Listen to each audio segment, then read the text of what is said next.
m'appelle Mercotte, je suis chambérienne, donc j'adore Opinel. Voilà, et je travaille à France Bleu Pays de Savoie et je suis animatrice sur M6 pour le meilleur pâtissier. Alors moi je suis chambérien d'adoption et du coup j'ai adopté aussi Opinel, où j'ai été adopté partiellement aussi par Opinel. Je suis pâtissier au Fiel Berger, c'est une entreprise qui date de 1832, ça a été fondé en 1832. Donc c'est deux histoires, l'histoire de la pâtisserie dans laquelle j'exerce aujourd'hui et l'histoire d'Opinel, c'est deux histoires qui se suivent à travers les siècles. Je trouve que c'est intéressant par rapport à l'histoire de la Savoie. Voilà.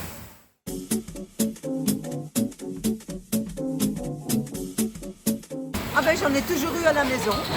Depuis toute petite, on a toujours des Opinel. Chambéry, quand on est chambérien, on est obligé d'avoir des Opinel. J'en ai toujours dans mon sac, j'en ai toujours, quand je vais dans les hôtels, j'emmène mon Opinel avec moi parce que pour couper mes pommes le matin, c'est plutôt des restos et ça marche pas. Donc j'ai toujours mon Opinel, j'en ai toujours 3 ou 4 autour de moi. Et puis j'ai aussi les Opinel, couteau d'office bien sûr, pour la cuisine et pour mettre à table quand ils sont en couleur et tout beau. J'en ai aussi un où il y a des vis. Ça m'aide parce que je suis pas très bonne pour tous les tournevis, donc ça va très bien. Mon premier Opinel, c'était un porte-clés Opinel, un porte-clés que j'avais plus jeune, que j'ai gardé longtemps forcément. Puis j'étais super content, j'avais mon petit couteau avec mes clés, tout ça. Et après, aujourd'hui, j'en ai toute une collection. Et j'ai la chance d'avoir beaucoup d'amis restaurateurs, d'amis qui font faire des Opinel spécifiques. Et donc j'ai beaucoup d'Opinel et beaucoup qui sont siglés. Donc j'ai une belle collection d'Opinel. Ah oui, j'ai oublié de dire que moi j'ai un Opinel que j'ai eu au Festival Bernard Loiseau à Constance, à l'île Maurice, où il y a écrit Mercotte dessus. Pas grave, hein? On en trouve partout, même à l'île Maurice.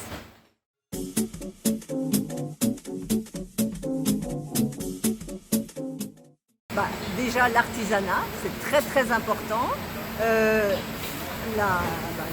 La Savoie, forcément, et c'est connu dans le monde entier, mais ça vient quand même de Savoie, donc en tant que Savoyard, on est hyper fiers. Et puis, ça reste sur place et ça reste, voilà, toute la fabrication reste artisanale, même s'il y a une belle évolution dans la gamme. Parce qu'avant, il n'y avait que les Opinel de plusieurs tailles, mais très classiques, et maintenant, tous les chefs ont des Opinel, enfin, tous ceux qui ont mon goût, bien sûr. Et on en voit partout, et il y en a pour cueillir les champignons, il y en a pour plein de choses. Il y a même la confiture parisienne qui a fait une confiture avec l'Opinel qui allait avec, donc c'est génial. Et il y a même des Opinel en chocolat, alors on ne peut rien demander de mieux. Forcément, en tant qu'artisan, moi quand je suis ici, c'est juste magique, parce que c'est des opérations qui sont différentes de ce que je fais au quotidien. Par contre, je trouve qu'on sent la même façon d'avoir envie de faire évoluer, de faire progresser les choses, une automatisation mais qui est quand même assez soft, où on voit encore la matière, etc. Et ce que je vois, il y a des apprenants, il y a des... Enfin, moi j'ai l'impression je suis pas dans mon labo, et j'ai l'impression d'être dans une ambiance que je connais, donc forcément pour moi les valeurs qui sont ici principales c'est l'artisanat, et avec l'artisanat forcément la transmission du savoir.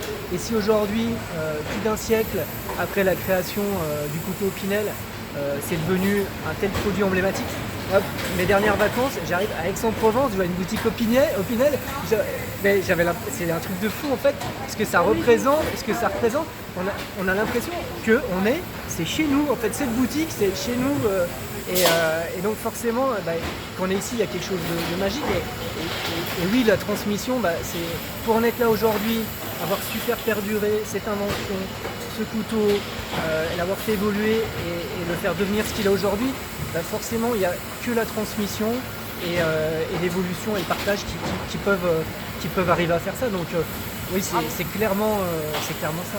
Moi, ce que je trouve formidable, c'est d'avoir une entreprise où les petits-enfants sont encore là pour diriger l'entreprise plus d'un siècle après. Quand on est attaché aux racines, quand on est attaché aux valeurs de la terre, de ce que nous apporte la terre, c'est super important, quoi. Une entreprise qui a cet éclat, avec toujours les descendants qui sont à la direction, à des postes clés, c'est génial.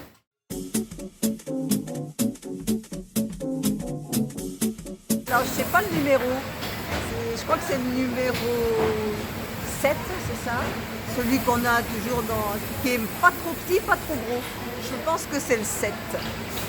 Mais j'en ai toutes les tailles.